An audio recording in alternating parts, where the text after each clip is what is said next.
చూడ్డానికి నా 2 కళ్ళు సరిపోవడం లేదు తమ్ముడు. అవునక్క. ఆశీర్వాదం తీసుకోండి.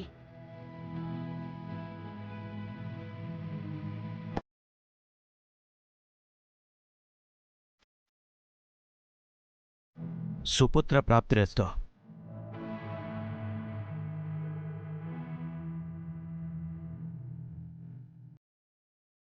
మమ్మీ, వీళ్ళని ఇలా చూస్తుంటే నా 2 కళ్ళని నేనే పొడుచుకోవాలనిపిస్తుంది మమ్మీ. పాలు తీసుకురా మందారా.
ఎందుకు? ఎందుకేంటన్నయ్య? మనకి గౌరవం లేని చోట మనం ఎందుకుండాలి?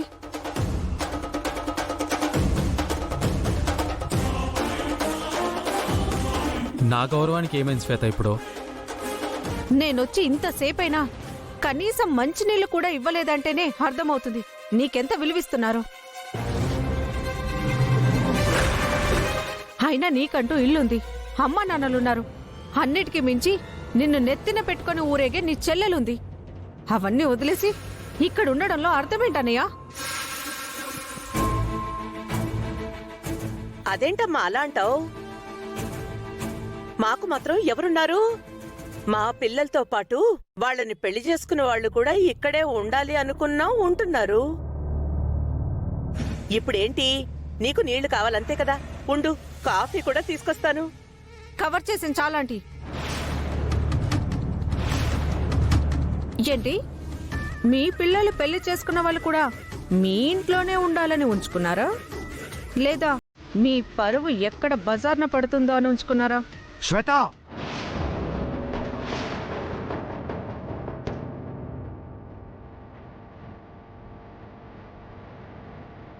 వింటున్నారు గాని నోటుకొచ్చినట్టు మాట్లాడకో. ఆడపిల్లవని ఊరుకుంటున్నాను. అసలు మీలాంటి వాళ్ళని నా ఇంటి గేటు కూడా తాకనివ్వను. మా పింకీని ఏం చేశారో ఏంటో కానీ తనని పెళ్లి చేసుకొని ఈ ఇంట్లో అడుగు పెట్టాడు మీ అన్న. మీ అన్న ఇంట్లో ప్రాణాలతో ఉంటున్నాడంటే అది కేవలం మా పింకీ వల్లే ఉంటున్నాడు. ఇప్పుడు వాడున్నాడన్న సాకుతో నువ్వొచ్చావు. నిన్ను కూడా మా పింకీ వాళ్ళే ఈ ఇంట్లోకి రానిచ్చాం తప్ప మా ఇంట్లో అడుగు పెట్టేంత గౌరవస్తులు కారు మీరు. నేనన్న దాంట్లో తప్పేముంది అంకుల్? రాజుని ఇంట్లోంచి గెంటేశారు కాబట్టి రాజు రోడ్డున పడితే రూప కూడా రోడ్డున పడుతుందని ఇంటికి తీసుకొచ్చి పెట్టుకున్నారు.